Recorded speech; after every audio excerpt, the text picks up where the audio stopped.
Hello everyone. So let's go ahead and read chapter 4 in the story of Hachiko Waits.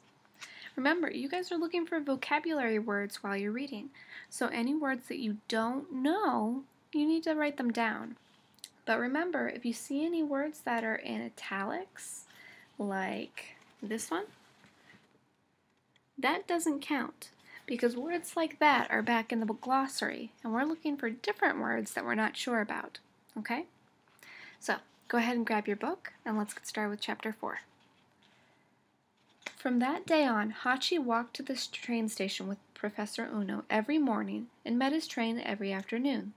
The professor knew that Hachi ran home after his train left the station because his housekeeper told him so. Hachi kept himself very busy while the professor was at work. He cleaned his paws and chased his tail. He sniffed the wind and chewed on sticks. He often took long naps in the sun under the cherry tree in the yard. But he always woke up in time to return to the station to meet his master's train. The station master checked the time as soon as Hachi arrived. 5 minutes to 3, he would announce, looking at the big clock hanging from the station ceiling. Hachi, you are always right on time. I could set the clock by you.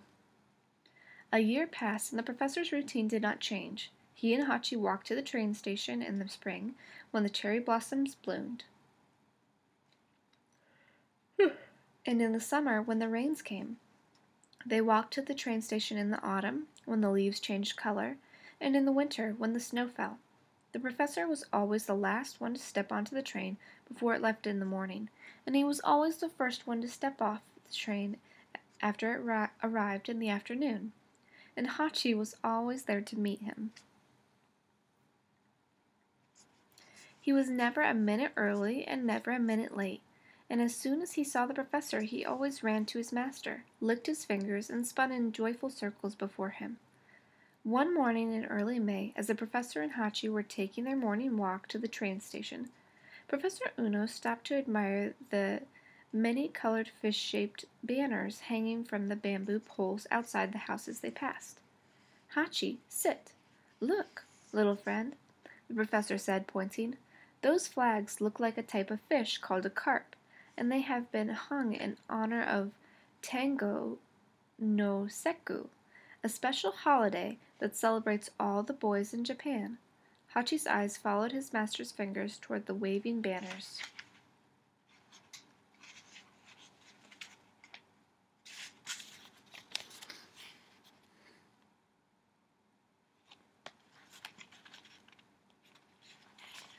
It is traditional to hang special carp flags for each boy in the family, the professor told Hachi. "When I was young, a big red and white carp flag that looked exactly like that one flew for me." He gestured toward an especially large banner rippled in the wind. "The carp is very strong and very brave, little friend. He must swim upstream against the current, and that takes great determination and perseverance. But once he does so, he knows he can overcome all of life's obstacles and difficulties. Every boy, including you, Hachi, must strive to be as strong and brave as the carp." Hachi sat completely still with his ears thrust forward, listening carefully to the professor as he always did when receiving such lessons from his master. "Come, Hachi, it is time to catch my train. Heel." The professor started off again.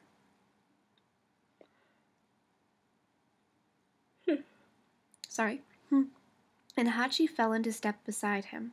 It was a mild spring day, yet by the time Professor Uno and Hachi walked up the steps to the train station, the professor's face was covered with sweat. He removed his glasses and wiped his forehead with a clean white handkerchief. "Good morning, Professor," the station master greeted Professor Uno with a bow. "Hello, Hachi." "Good morning, Mr. Yoshikawa." The professor lifted his handkerchief and wiped his brow again. "Are you not feeling well?" the station master asked, his voice full of concern. "Would you like a glass of water?" "No, thank you. That is very kind of you, but I'm fine," the professor said, putting his handkerchief into his pocket. He showed the ticket taker his pass and walked through the doorway.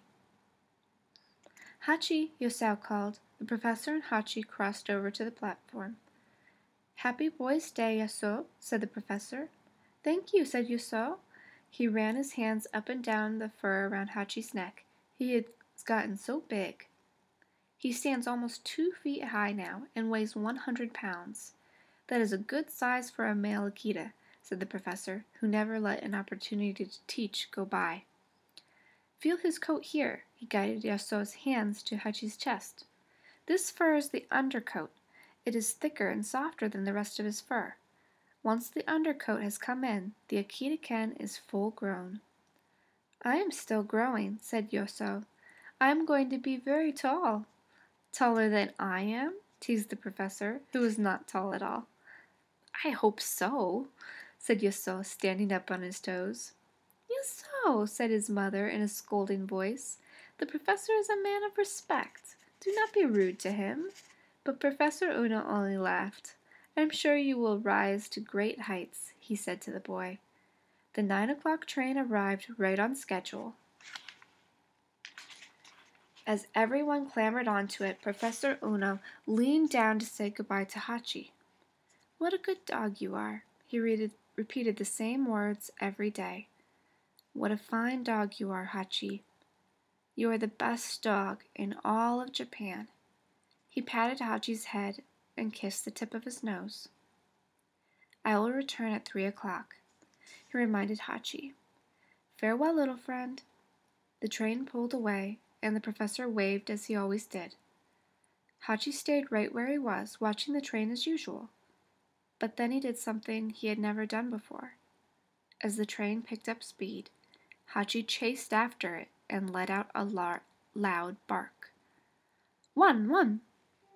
He called to Professor Uno, and then again, one!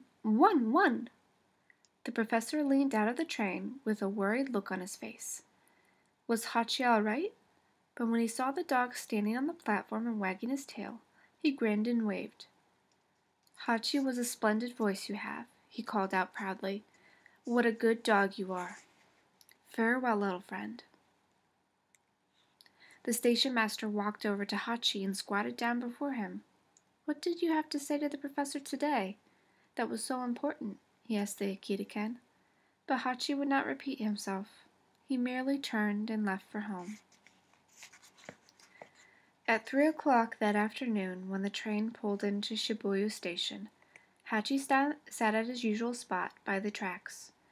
His eyes focused on the car's door. It slid open, and a woman in blue and white kimonos with a tiny baby strapped to her back stepped out. A man carrying a newspaper followed. 2 young girls in matching blue skirts and a white blouse and red kerchiefs tied around their necks came next. Where was the professor? Hachi sat still as a statue waiting. Finally, Yaso and his mother stepped onto the platform. Hachi, Yaso called. The dog barely looked at him. Oka-san, where is the professor? He was not on the train. Perhaps he was in another car, Mrs. Takashi said, her eyes searching the platform. I do not see him, she said. Hachi, your master must have missed this train. Do not worry, I'm sure he will be on the next one. Do not worry, Hachi, Yaso repeated, patting the dog on his head. Hachi sat up very tall and straight with his ears held erect, staring at the train tracks. When the next train arrived, he looked at each person who stepped out, but none of them were the professor. Other trains came and went, each one discharging many passengers. Some people hurried by Hachi. Others stopped by and ran their hands along the dog's soft fur. Hachi paid no attention to any of them. Hachi waited all afternoon and all evening. As train after train pulled in and out of the station, Mr. Yoshikawa brought him water and tried to share a bowl of rice with him, but Hachi would not eat. Finally it was midnight, and the last train arrived at the station. Professor Uno was not on it. Where can the professor be? The station master wondered out loud. He took off his hat and scratched the side of his head. This is not like him. He never misses his train. The station master put his hat back on and pulled the brim down lower over his eyes. I'm sorry, Hachi. I have to close the station now, and you must go home. Go. Mr. Yoshikawa pointed his white glove at the stairway. Hachi's eyes followed the station master's finger, but the rest of him did not move. I'm sorry, Hachi, but you must go. Mr. Hoshikawa was kind yet firm as he forced Hachi through the station toward the exit. Hachi did not want to leave, but he had no choice. The station was locked up tight behind him. So we'll see what happens. Stay tuned, guys. We'll read chapter 5 tomorrow. Bye, everyone.